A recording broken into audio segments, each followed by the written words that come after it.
Buongiorno da Telecolor, vediamo insieme i fatti più importanti di questa edizione di Sicilia 24. Nella relazione semestrale della Direzione Investigativa Antimafia, l''Ndrangheta si attesta al primo posto, seguita da Cosa Nostra. Il capo della DIA: vigileremo sugli appalti del ponte sullo Stretto. Approda a Catania parte dell'inchiesta della DDA di Napoli sull'assegnazione degli appalti per i rifiuti tra Camorra e Sicilia. Riflettori sul ruolo del deputato regionale Castiglione. A Catania 2 giovani arrestati per avere preso parte ad una rapina effettuata nel centro storico. Una delle vittime ferita alla gamba con una ferita di arma da taglio. All'ospedale Cervello di Palermo 4 persone hanno tentato di strangolare un infermiere, poi calci e pugni contro di lui ed un vigilante. A Misilmeri compra un biglietto del Gratta e Vinci da 25 euro e vince 6 milioni di euro. Caccia al fortunato vincitore. Per il calcio, Cantiere Catania in attesa dell'incontro tra Grelle e Toscano che potrebbe sancire la continuazione del rapporto con il tecnico. Si lavora in casa rossazzurra per costruire la nuova squadra.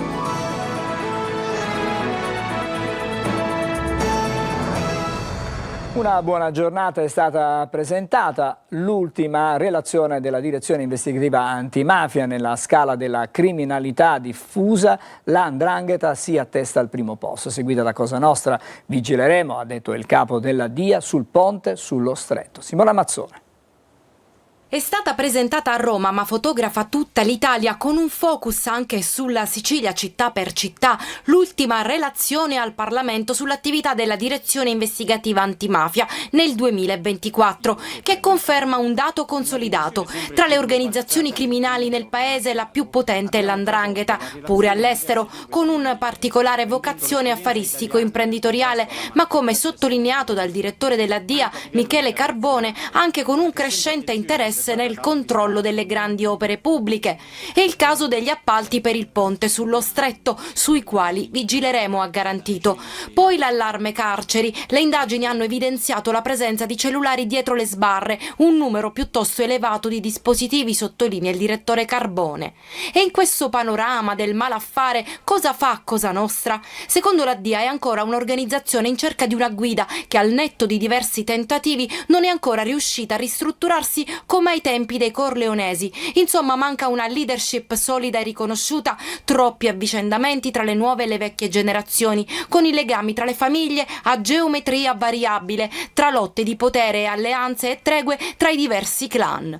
Tra le attività mafiose più diffuse restano in primo piano il traffico di stupefacenti e di armi, in collaborazione con 'Ndrangheta, Camorra e soggetti stranieri, le estorsioni, strumento tradizionale di controllo territoriale, il gioco e le scommesse online. Ma l'interesse mafioso si radica anche nel settore economico, grazie all'acquisizione diretta o indiretta di attività tramite imprenditori compiacenti e prestanome della mafia, al fine di organizzare truffe mirate all'indebita percezione di finanziamenti pubblici. Lo scorso anno alla criminalità organizzata siciliana la DIA ha confiscato beni per oltre 104 milioni di euro, non distante il numero in soldoni dei sequestri effettuati. E intanto approda a Catania parte dell'inchiesta della DDA di Napoli sul sistema che avrebbe condizionato l'assegnazione degli appalti tra la Campania e la Sicilia. I riflettori adesso sono puntati sul ruolo del deputato regionale Castiglione. Luca Ciliberti. Tra le carte dell'inchiesta che indaga sui rapporti tra la Camorra e Cosa Nostra negli appalti dei rifiuti in Sicilia c'è una parte che riguarda un lotto da 76 milioni di euro della gara da 350 milioni di euro per la raccolta della spazzatura a Catania. Ad aggiudicarsi i lavori l'impresa Supereco degli imprenditori Ciummo, padre e figlio, che sono indagati per concorso esterno alla mafia. La ditta, secondo la tesi degli inquirenti, avrebbe usufruito dell'intercessione della criminalità organizzata per entrare nel territorio etneo. Una parte degli atti dell'inchiesta della DDA di Napoli è stata trasferita alla Procura di Catania perché l'imprenditore Nicola Ferraro, ritenuto esponente dei Casalesi, avrebbe confidato a un ex camorrista il coinvolgimento del deputato regionale Giuseppe Castiglione, già coinvolto nel blitz Mercurio per voto di scambio politico-mafioso nell'aggiudicazione della gara di Catania quando era presidente del Consiglio Comunale. Castiglione, in cambio, avrebbe ottenuto alcune assunzioni nella ditta Dussmann che si occupa di pulizia o nella stessa Supereco. Il politico, che non è indagato, ribadisce attraverso il suo legale la propria totale estraneità alla vicenda.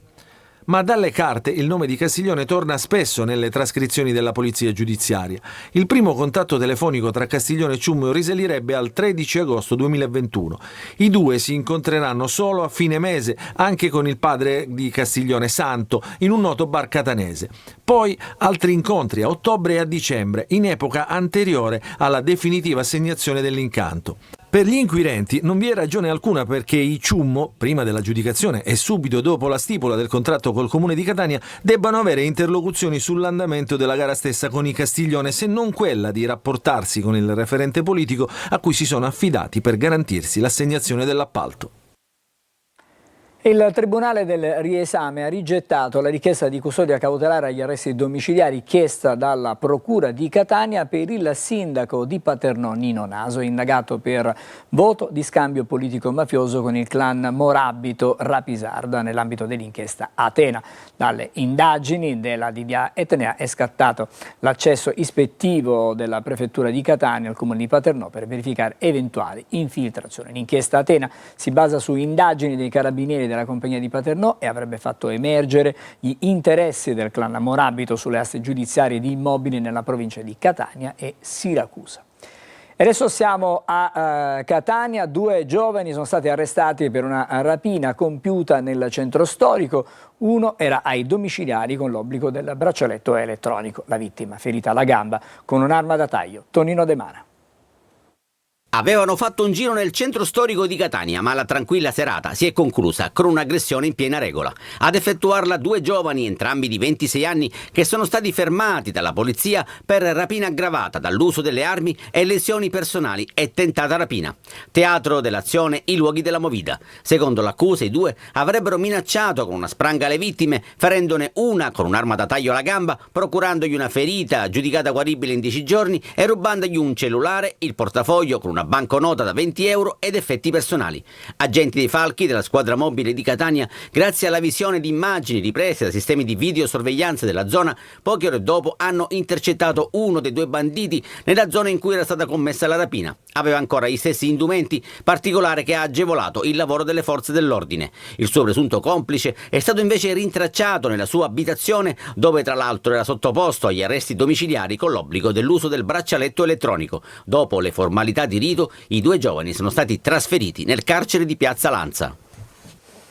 Un aggiornamento dalle agenzie: una 19enne di Licata è morta durante la notte dopo un incidente stradale avvenuto sulla statale 115 in contrada Canticaglione vicino al resort Serenusa, poco distante da Licata. 2 auto si sono scontrate frontalmente. Ad avere la peggio è stata la giovane che viaggiava a bordo di una Smart insieme al fidanzato, che ha riportato ferite gravissime. Adesso ci occupiamo ancora dell'aggressione avvenuta stavolta all'ospedale Cervello di Palermo. 4 persone hanno tentato di strangolare un infermiere e poi si sono accaniti con calci e pugni contro il sanitario e anche un vigilante. Scene da vera guerriglia sono verificati al pronto soccorso dell'ospedale. Marco Gullà. Calci, pugni e tentato strangolamento, gli ospedali che diventano ring. 4 persone, un padre e 3 figli, familiari di una paziente ricoverata al pronto soccorso dell'ospedale Cervello di Palermo, hanno aggredito ieri un infermiere e un vigilante colpendoli con violenza. E come vediamo anche da questa foto, l'infermiere riporta i segni dell'aggressione. Nella rissa hanno provocato danni all'area di emergenza e minacciato le vittime dell'aggressione che la vicenda non sarebbe finita lì. A questo punto c'è veramente non solo un'aggressione fisica, ma c'è un tentativo di omicidio, un pericolo veramente per la vita. Nel primo trimestre del 2025 su scala nazionale si è registrato un incremento rispetto al corrispettivo periodo del 2024 del 37% in Italia, In Sicilia questo dato diventa un più 55%. Secondo una prima ricostruzione, la paziente era stata ricoverata al pronto soccorso, apparentemente in gravi condizioni. Dopo pressioni e insistenze per avere aggiornamenti, il marito e i figli, non ricevendo risposta al cellulare dalla donna che dormiva, si sarebbero convinti che la donna fosse deceduta e avrebbero iniziato a dare incandescenze contro i sanitari. Una nuova aggressione che non fa altro che alimentare la scia di violenza perpetrata negli ospedali siciliani. Niente domiciliari per i 2 militari e per il poliziotto accusati di aver chiesto ad una donna prestazioni sessuali in cambio di favori, ma per uno di loro c'è l'accusa di violenza sessuale. Il giudice per le indagini preliminari ha disposto l'obbligo di dimora. Tutto è accaduto a Priolo Gargallo. Sentiamo il servizio di Francesco Aloi. Dagli arresti domiciliari all'obbligo di dimora, il GIP del Tribunale di Siracusa, dopo l'interrogatorio di garanzia, ha deciso di attenuare la misura cautelare. I 2 carabinieri ed il poliziotto, accusati di avere approfittato della divisa per chiedere prestazioni sessuali ad una donna, si dichiarano innocenti. Tutto è accaduto a Priolo, vicino a Siracusa. La storia sarebbe iniziata in questa caserma dei carabinieri.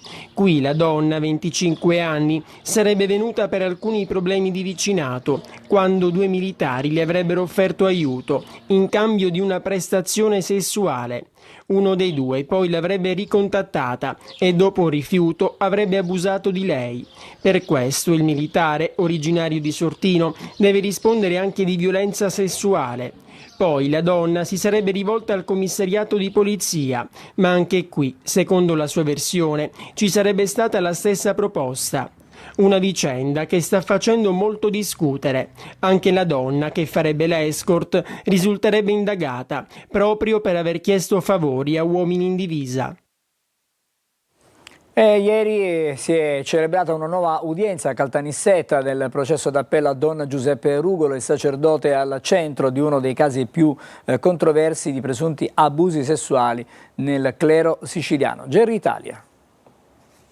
In un'aula gremita si è svolta oggi a Caltanissetta la terza udienza del processo d'appello a Don Giuseppe Rugolo, il prete condannato in primo grado a 4 anni e mezzo per violenza sessuale aggravata su minori.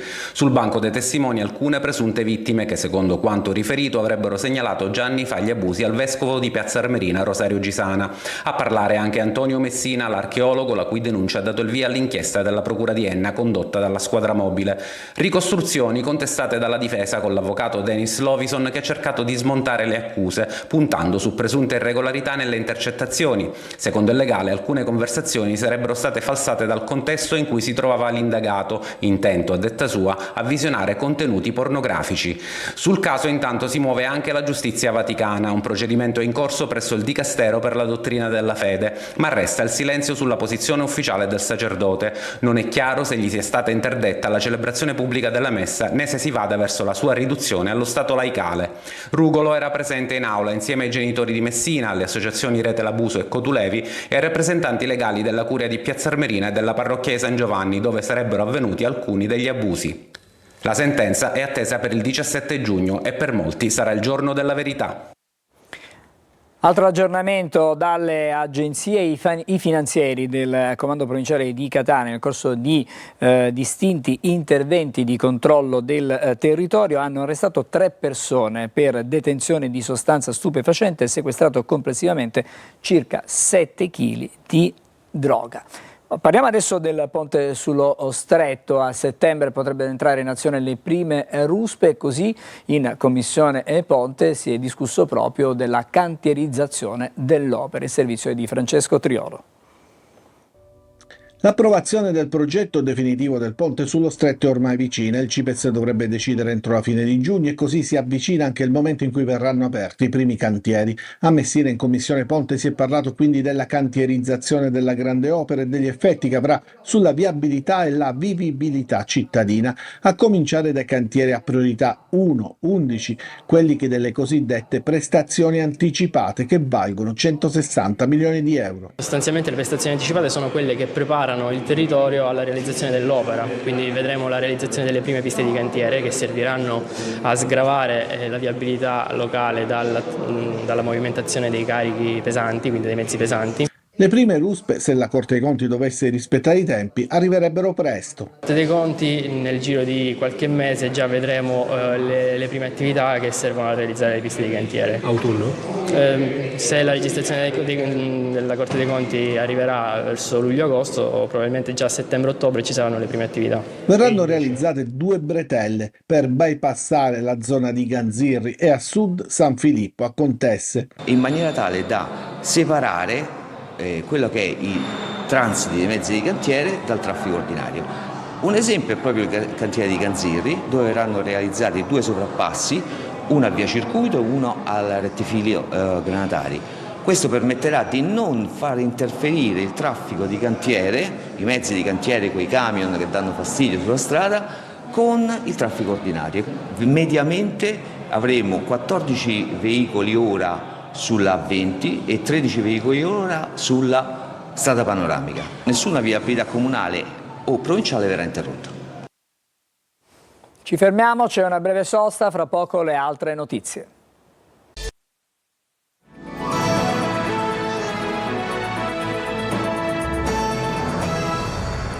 Torniamo di nuovo insieme ancora dalle agenzie. 2 gruppi di migranti, in tutto 84 persone, sono sbarcati all'alba a Lampedusa dopo essere stati intercettati dalla Guardia di Finanza. Ieri sulla maggiore delle Isole Pelagie c'erano stati 5 approdi per un totale di 295 persone. Un uomo fra gli ultimi arrivati è stato trasferito in Evi Soccorso al centro Grandi Ustioni di Palermo, non è però in pericolo di vita. E adesso a Catania. L'ASP ha stabilizzato con contratto a tempo indeterminato 107 operatori. Sono professionisti appartenenti a diversi profili del comparto sanitario, sociosanitario e tecnico che entrano stabilmente dunque nell'organico dell'azienda provinciale sanitaria di Catania. Voltiamo pagina, parliamo di innovazione digitale a Palazzo della Cultura, 3 giorni per innovare la città. È una sfida tecnologica lanciata dal Comune di Catania che mette al centro studenti, ricercatori e anche intelligenza artificiale per migliorare la qualità della vita urbana. Il servizio di Eva Spampinato. Stiamo cercando di trovare una soluzione per smistare la gestione dei rifiuti in maniera più precisa. Studenti, sviluppatori, designer, urbanisti e ricercatori universitari uniti in team per reimmaginare e costruire una città più sostenibile grazie all'intelligenza artificiale. L'obiettivo dell'hackathon in generale è quello di aiutare Catania con la situazione dei rifiuti tramite l'IA, ma siamo stati divisi a gruppi per cercare, ognuno con le sue competenze, un'idea. La migliore verrà premiata ovviamente. Eccoli i protagonisti di Green Mind AI Hackathon, la prima maratona tecnologica in Italia promossa direttamente da un'amministrazione comunale, quella catanese. Tramite questa applicazione che gli faremo fare una foto magari a della spazzatura che c'è per strada oppure dei cassonetti pieni che già non sono stati svuotati, e tramite questo gli daremo magari dei punti che potranno usare in dei buoni spesa oppure uno sconto sul latario. Fino al 29 maggio il Palazzo della Cultura si trasforma in un polo dell'innovazione.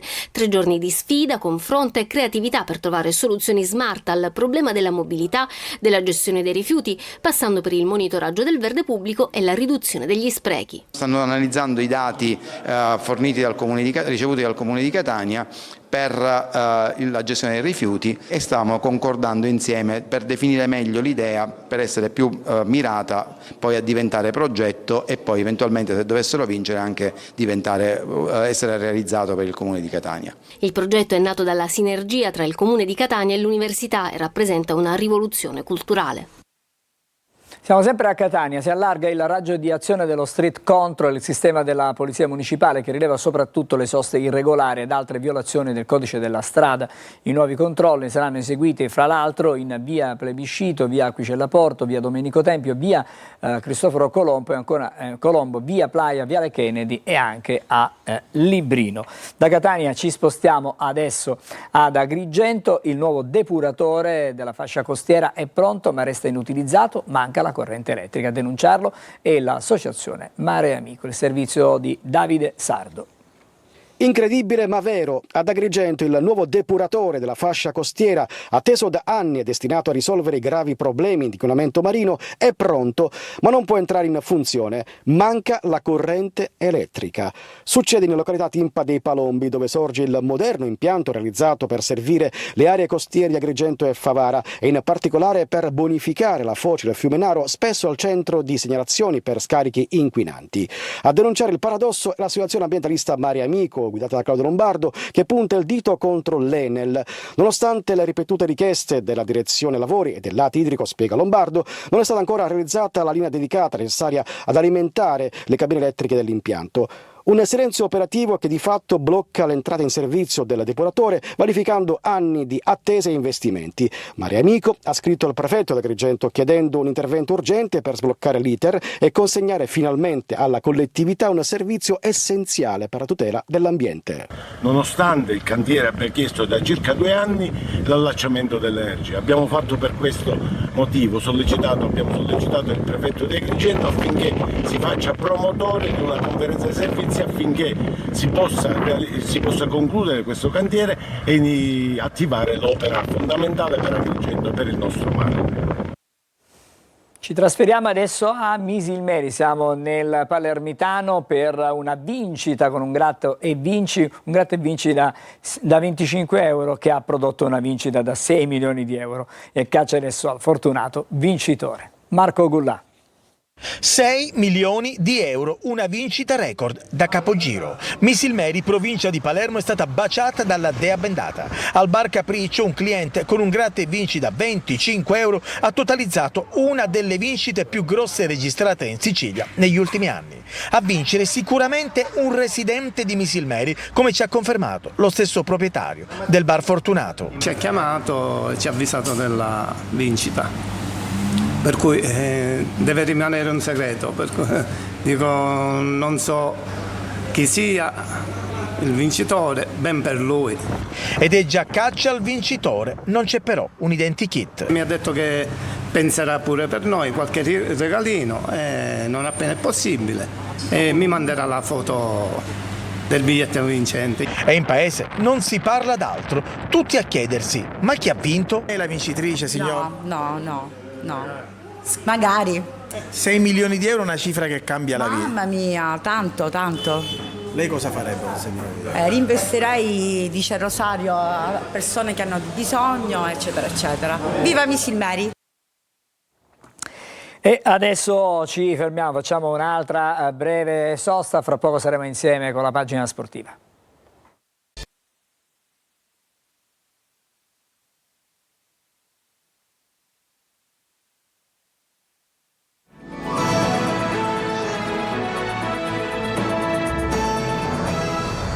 C'è un aggiornamento dalle agenzie prima di andare allo sport e torniamo allo scontro frontale che c'è stato a Licata. La vittima si chiamava Gaia San Filippo, 19enne residente a Gela, non a Licata, è morta durante la notte dopo un incidente stradale fra 2 auto avvenuto sulla statale 115 incontrata a Canticaglione.